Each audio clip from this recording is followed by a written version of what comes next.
Un saluto a tutti, con questo nuovo video andiamo a vedere l'assemblaggio del prodotto a filatrice elettrica multifunzione. Cosa troviamo all'interno della confezione? Il libretto uso e manutenzione, la filatrice elettrica completa, praticamente già tutta montata, e un piccolo sacchettino per finire di fare l'assemblaggio. Andiamo ora a vedere come si completa il montaggio della filatrice elettrica multifunzione. Innanzitutto bisogna montare prima questa staffa che servirà poi per fare la filatura delle punte da trapano. Si prende il dado del 5, questo piccolino qui, e lo si va a collocare qui nella parte inferiore della filatrice.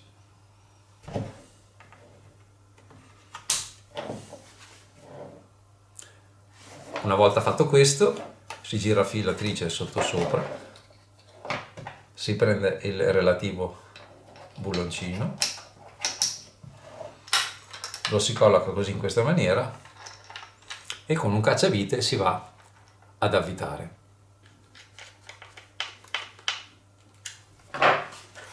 Ed ecco qua che la nostra staffa è stata montata. Ora passiamo all'assemblaggio dei due blocchetti portapunte per la punta del trapano. Anche qui è molto semplice, ci sono due dadi del 6 che vengono collocati uno da questa parte, uno dall'altra, così, in questo modo. Teniamo stretto, giriamo e andiamo a infilare le due viti nelle rispettive serie opposte, una da questa parte e una da quell'altra. Un piccolo cacciavite, cominciamo a stringere prima una e poi l'altra, e anche questo è parzialmente stato montato. Per quanto riguarda la filatura delle punte, successivamente sarà sufficiente infilare la punta così all'interno in questo modo.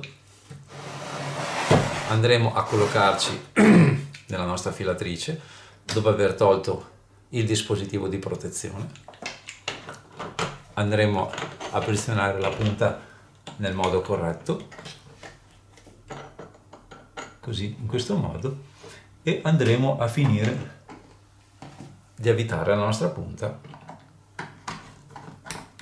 E una volta finito di serrare le due viti, anche la nostra punta a trapano è pronta